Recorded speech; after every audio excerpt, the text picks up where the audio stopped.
Hello everyone. क्या आप जानते हैं कि भारत के एक राजा को यूरोप की एक कंट्री में भगवान के बराबर दर्जा दिया गया है?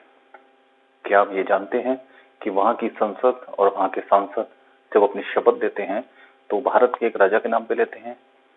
क्या आपको ये पता है कि यूरोप का एक देश जिसको न्यू पोलैंड कहा जाता है, वो भारत के एक राजा की एक दरिया दिली का बहुत बड़ा उदाहरण है? तो शुरू करते हैं आज का वीडियो एक इंटरेस्टिंग टॉपिक के साथ। हमें ये ज्यादातर बताया गया है कि भारत के राजाओं ने अपनी प्रजा के ऊपर अत्याचार किए हैं। ये इतिहास हमें किताबों में पढ़ाया गया है और कहीं ना कहीं ये चीज हमारे दिमाग में घर कर गई है। लेकिन फ्रेंड्स, ऐसा सही नहीं है, क्योंकि हमारा देश बहुत समृद्धशाली देश था।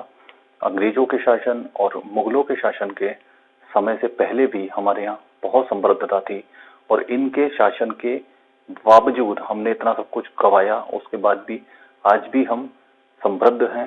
वो इसीलिए हैं क्योंकि हमारी जो जड़ें हैं, हमारी जो सोच है वो बहुत उत्तम है, बहुत ऊंची है। इसका एक उदाहरण है जामनगर के महाराजा महाराजा दिग्विजय सिंह जी जडेजा जी का। ये वो महाराजा थे जिन्होंने वर्तमान पोलैंड की नींव रखी। आज का जो पोलैंड है वो राजा दिग्विजय सिंह जी के आदर्शों पर चलता है। कहानी द्वितीय विश्व युद्ध के समय की है, जब 1939 से 1941 के बीच में पोलैंड के ऊपर जर्मनी और रशियन फोर्सेस का बहुत ज्यादा दबाव था। वहां इंटरनल और एक्सटर्नल वार चल रही थी। जर्मनी और रशिया की संयुक्त फोर्स पोलैंड के ऊपर कब्जे करने की जो है मुहिम में लगी हुई थी।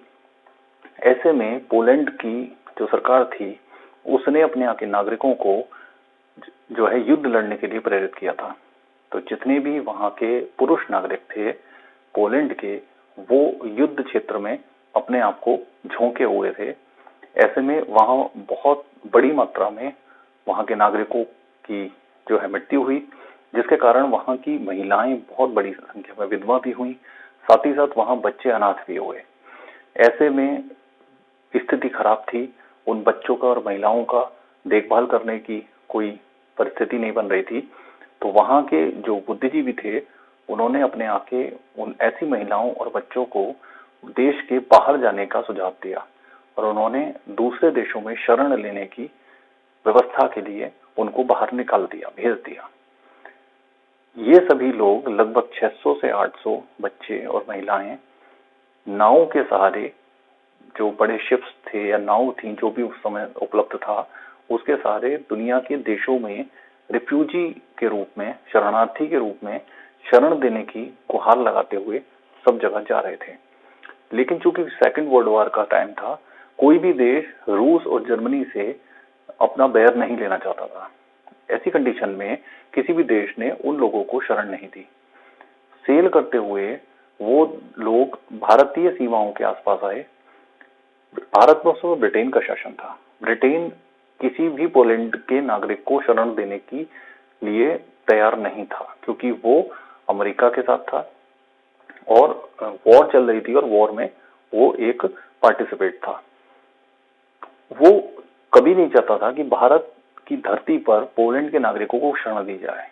लेकिन जो जामनगर हमारा राज्य था, वहां के महाराजा राजा दिग्विजय सिंह जी जडेजा जी ने निश्चय किया कि वो अपने खर्चे से, अपने पैसे से उन सभी शरणार्थियों को शरण देंगे और उनके खाने पीने, रहने और उनके जो दैनिक उपयोग की चीजें हैं उनको उपलब्ध कराएंगे, उनके जीवन स्तर को बेहतर बनाएंगे।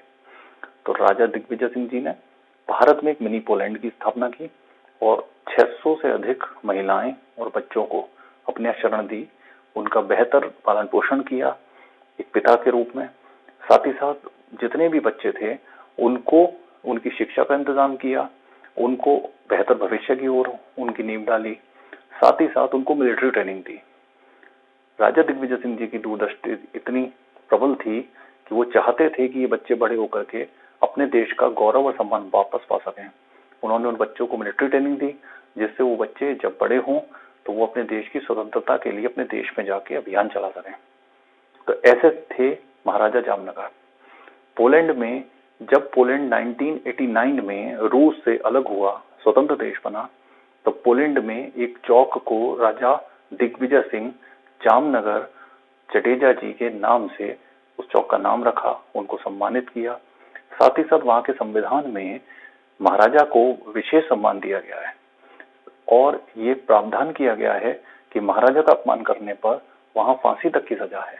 इसी के साथ साथ वहां पर यदि महाराजा जी के लिए, जामनगर के लिए अगर कोई भी ऐसे शब्दों का उपयोग करता है या उनकी शान में किसी भी प्रकार का खलल डालता है, कमी करता है, तो वहां तोप के मुंह में बांधकर उसको उड़ा देने तक के प्रावधान हैं। वहां की सरकार महाराजा जामनगर जी के नाम से शपथ लेती है, वहां के सांसद उनके नाम से शपथ लेते हैं और उनको ही अपने राष्ट्र का गौरव मानकर, प्रमुख मानकर अपनी सरकार को चलाते हैं। तो ये था इतिहास भारत के एक राजा का, जिन्होंने दुनिया के वसुधैव कुटुंबकम के, जो भारत का हमारा सूत्र है, दुनिया को एक सूत्र में पिरोने का मंत्र है, उस पर चलते हुए भारत से हजारों किलोमीटर दूर बसी एक दुनिया को नई जीवन दिया, नई ऊर्जा दी और उनको ये सामर्थ्य दिया कि वो बड़े होकर के आगे चल करके अपने देश को समृद्धशाली बना सकें और अपने देश की उन्नति के काम आ सकें। यही कारण है कि अभी जो रशिया यूक्रेन का वॉर चल रहा है, उसमें भारतीय छात्रों को पोलैंड में किसी भी वीजा की जरूरत नहीं पड़ रही है। पोलैंड ने अपने जो बॉर्डर्स हैं वो भारतीय छात्रों के लिए खोल दिए हैं और भारत सरकार के प्लेन्स पोलैंड से उन छात्रों को वापस ला रहे हैं। तो ये था भारत की एक नई दोस्ती, एक ऐसी दोस्ती का प्रमाण जिसने दुनिया की सोच बदल दी कि आप अगर चाहें तो किसी भी स्तर पर जाकर के अपने जो संस्कार हैं उनको निभा सकते हैं और दुनिया को और मानवता को बचा सकते हैं। तो आज के इस वीडियो में इतना ही, फिर मिलेंगे किसी नए और दिलचस्प टॉपिक के साथ। तब तक के लिए इस वीडियो में इतना ही। नमस्कार।